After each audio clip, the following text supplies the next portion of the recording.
Welcome to Calm Your Caveman, a podcast where we study the tools for anxiety mastery. I'm your host, Dr. Adriana Jarvis Twitchell, a specialist in anxiety mastery strategies.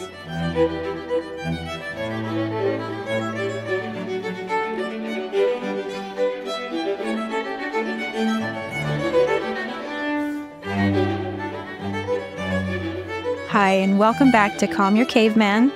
Today, this episode is for people like me, things that I wish that I had known 20 years ago, because if I had understood them, it might have given me a huge advantage on my journey toward anxiety mastery a long time ago. We're going to talk about exercise. And I want to talk specifically to those of you who, like me, know that you need to exercise, know that it's important for you physically, but you just haven't been able to get a regular routine going. Now, the main reason why I was not able to establish a regular routine previous to 2020 was that I was really busy. I just felt that there was so much on my to-do list that was urgent. And exercise was important, but it wasn't urgent. And so it always got pushed to the bottom of the list. I would always do the other things that were pressing my attention more and only exercise if I had time left over. Because I found if I went out and exercised while I was worried about my to-do list, exercising would just make me feel more stressed because I was so preoccupied with all of these things that I was not doing while I was exercising. So exercise was always just the leftover time for me. Another reason why I had trouble establishing a routine was that it was difficult for me to find a form of exercise that didn't make me feel anxious. I didn't want to go to the gym, right? Didn't want to exercise in front of other people and feel the anxiety of being watched as I'm exercising. I didn't want to do water sports. I live right by the ocean. I live right by a beautiful freshwater lake, but water is a big anxiety trigger for me, especially the ocean. And so that wasn't something that I could easily face. Bike riding was another issue, another type of exercise that I wasn't going to get into easily. I have trouble with high speeds. That tends to make me feel really anxious and uptight. And then there's the cars rushing by as you're riding on a road. So bike riding wasn't going to be a good choice for me. In any case, it was difficult for me to find a form of exercise that wasn't anxiety producing in and of itself. And one additional reason that exercising made me feel anxious was that physical strain as you are pushing your body and you start to feel that pain of pushing your body, that made me feel worried. A part of my brain felt afraid of those symptoms of exercising, of the pain and the strain on the body, and made me just want to stop. So all of these different reasons combined made it very difficult for me to establish exercise as a regular routine because I had to overcome all of these different anxiety barriers in order to start it. But I wish that I had understood that exercise is effective not only for our long-term health, but also for our anxiety management, short-term and long-term. That exercise, and I want to tell you about the research that talks about this, but exercise can help you when you're already in a state of anxiety, when you've already got that anxiety triggered, your inner and emotional response. It can help calm that emotional response. It's one of those bodily calming techniques that can help calm you down. But it also, if you can do it consistently, it can help create an environment in your body which makes for much less anxiety overall, just generally. So it helps both as a proactive strategy before anxiety comes up and also as a reactive strategy if you've got anxiety already operating right now. So let me just talk a little bit about the research associated with the effects on anxiety of exercise. So there is consensus among decades of researchers that exercise does indeed not only help dealing with anxiety disorders, but it also helps with managing anxiety symptoms in various different populations It seems to help everybody reduce anxiety and depression generally, if you can have exercise as part of your anxiety management routine. And I want to talk about 6 different reasons why it is that exercise helps with anxiety. Most of these reasons, 5 of them, come from a book called Spark, The Revolutionary New Science of Exercise and the Brain by John Ratey. One of these reasons comes from additional research sources, which I'll tell you about in a minute. But let me just talk to you about all of these different ways that exercise will influence your anxiety. First of all, as a reactive strategy, when you've already got anxiety going, when you're feeling anxious, exercise is a good way to be able to distract your brain. It helps you to focus on something other than your fear. So studies have shown that anxious people can respond well to any type of directed distraction, including quietly sitting, meditating, eating lunch with a group of people, reading a magazine. But all of these types of distractions are things that require cognitive involvement. They require focus. They require a lot more cognitive activity. And so if you're already at a level of emotional distress, if you're already feeling very anxious, it can be hard to use these methods of distraction. Because as we talked about in our Know Your Context episode several months ago, we talked about the thinking threshold and how there is a point beyond which your brain is going to get reduced blood flow, reduced oxygen, and so you're not going to be able to regulate your emotions at that point with strategies that rely on your brain. So all of these distraction strategies that I just mentioned, including meditating, eating lunch with a group, reading a magazine, all of these can be too much for me if I'm feeling really upset. But I can always go out and move and go on a walk, even if my brain is totally offline. So that is one advantage of exercise, is that it is a reactive technique that once you already have a high level of emotional stress, if you've already got high anxiety going on, it's a way you can use your body to calm your brain down, because it makes your brain have to focus on issues of balance and coordination and moving through space. And so it occupies your attention with these concerns rather than with your fear. So that's the first reason. The second reason is that it will reduce your muscle tension. John Ratey, the author of this book, cites a study that talks about how people with anxiety have overactive electrical patterns in their muscle spindles, and that exercise reduces that tension, and reducing that muscle tension reduces the feeling of anxiety. So it's one more way to work on that emotional response, that physical emotional response from a bodily angle that doesn't require cognitive interference other than just to get yourself to go out the door and start walking or get on your treadmill or whatever it is. But it can reduce that muscle tension, which then can reduce that overall tension in your body and make it easier for you to switch out of a threat response. Here's the third reason. Moving, in a sense, sets you free from immobilization. Immobilization is the state that we go into when we are anxious. When you are feeling anxious, you will tend to immobilize yourself. A lot of times people will kind of roll up in a fetal position or just find a safe spot to hide from the world. And when researchers want to study stress in rats, they immobilize them. So if you do the opposite, where you are taking action and you are moving through the environment, you are doing the opposite of the physical anxiety default, which is to be immobilized. And it can help you, again, from the body up, from the bottom up, calm your brain and help you to break out of that threat appraisal. The fourth reason is really powerful, and that is that getting your heart rate up changes your brain chemistry. And so this will really influence your ability to experience the world and generate challenge appraisals, because it changes your brain chemistry in a way that increases the availability of certain important anti-anxiety neurochemicals. And I'm not an expert in these chemicals, but they include serotonin, GABA, BNDF, and endocannabinoids. But these different neurochemicals can make it a whole lot easier for you to switch out of anxiety.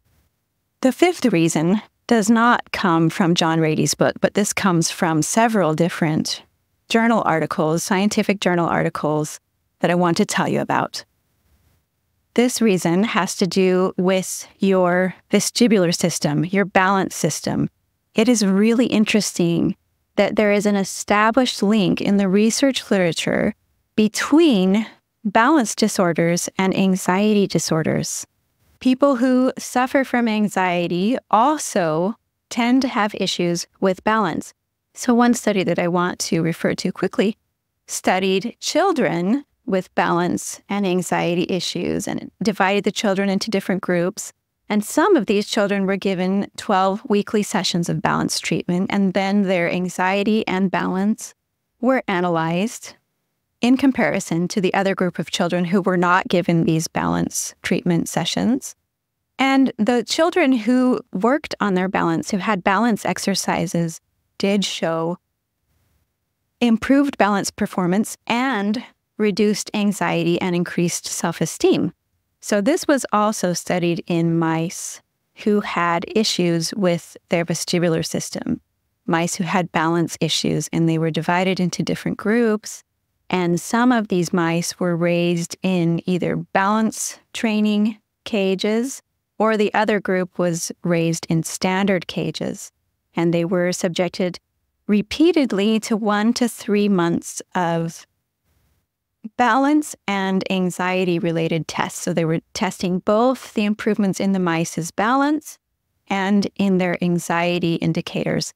And they found that those mice raised in the balance training cages consistently got better at their balance, improved in their balance, and also decreased their level of anxiety compared to the untrained mice.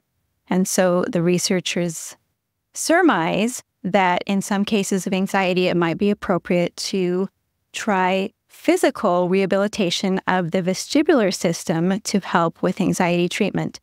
So this is pertinent because exercise stimulates your vestibular system. It involves balance and coordination. And so when you exercise, you are triggering, you are working on your balance system.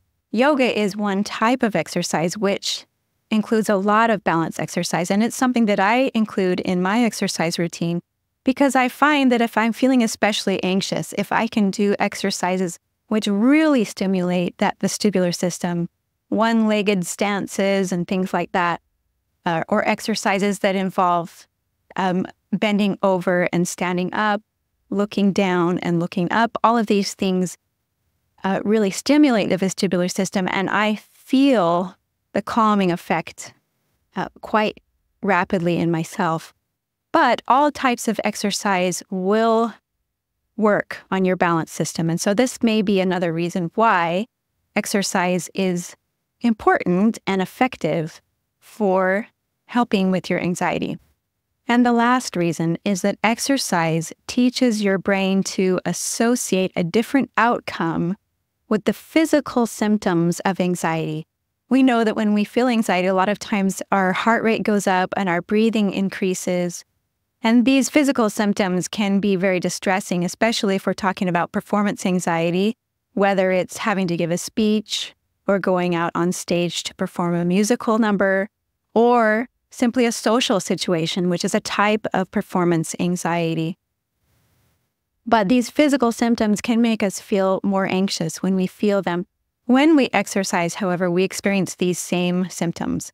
Our heart rate and our breathing pick up, we start to sweat, but we have done it because of something that we initiated and something that we can control.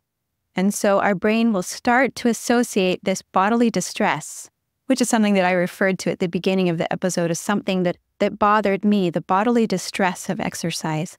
If we will exercise consistently, our brain can start to associate these same physical symptoms that we feel in anxious episodes with something that we are in control of, something that's positive, and so they won't distress you quite as much.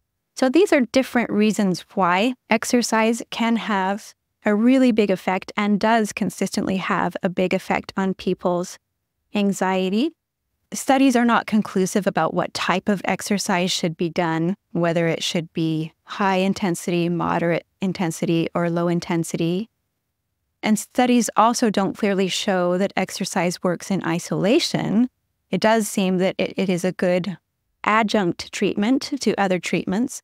And this goes along with our understanding of things from the beginning that essentially anxiety stems from our appraisals, and we still need to work on other aspects of our anxiety management. So again, exercise is not going to take care of all of the aspects of your anxiety because it doesn't directly work on your appraisal. But it does indirectly help your appraisals. It makes it a lot easier from a lot of different angles. It helps you with your emotional response. It helps to modify your situation, to give you a situation in which you have more resources and fewer demands. And it also helps you to allocate your attention in a way that's more conducive toward helpful appraisals and more likely to develop helpful emotions. So I wanted to teach you these 6 different reasons why exercise can be crucial in helping you to have less anxiety. If I had understood this 20 years ago, I would have put exercise at the top of my list, which is what I do now. Exercise is the first thing that I do when I get up in the morning. I go walking on the beach for an hour, and I really feel the difference in my day. Exercising gives me the kind of start to my day that reduces my anxiety drastically. I like to combine my physical exercise with other potent anxiety management tools like being outside, like being somewhere where I can experience awe. So walking on the beach satisfies both of these criteria. I also try and go early in the morning, right when the sun is rising, so that I can get that early morning light. And Andrew Huberman, who's a professor of neurobiology and ophthalmology at the Stanford School of Medicine, has a podcast and has talked extensively about the importance of getting morning light in your eyes and how that can set your dopamine levels for the day and optimize your hormones for the day.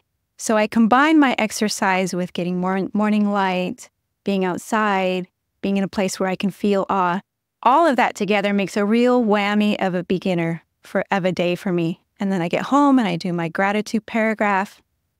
So I adopted this routine because it changes my resources drastically. It really makes my resources a lot more robust for dealing with the challenges that I come up against. So these are the various different reasons why I have chosen to move exercise up to the top of my to-do list, and I do it first, and why it is so important. It really makes all the difference. It helps me to feel like I am a person who can handle what is coming my way. So I want you to understand that this is something at your disposal and so much for your benefit. So thanks for listening again today. And don't forget to stay tuned for our kindness narrative, your nearly effortless gratitude practice for this week.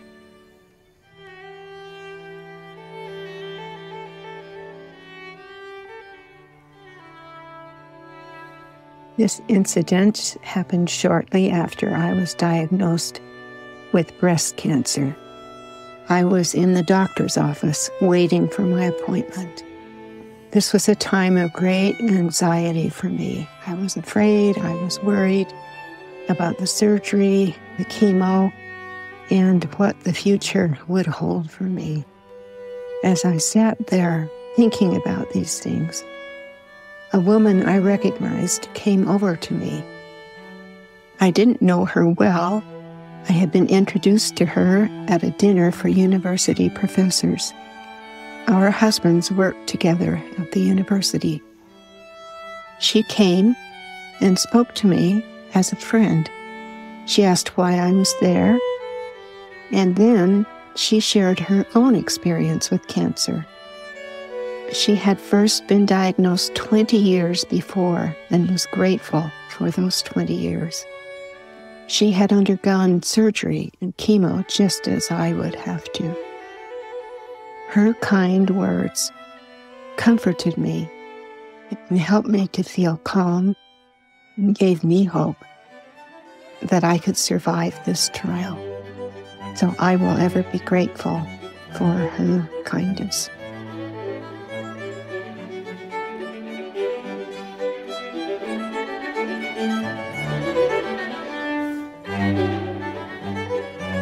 Thanks for joining me today.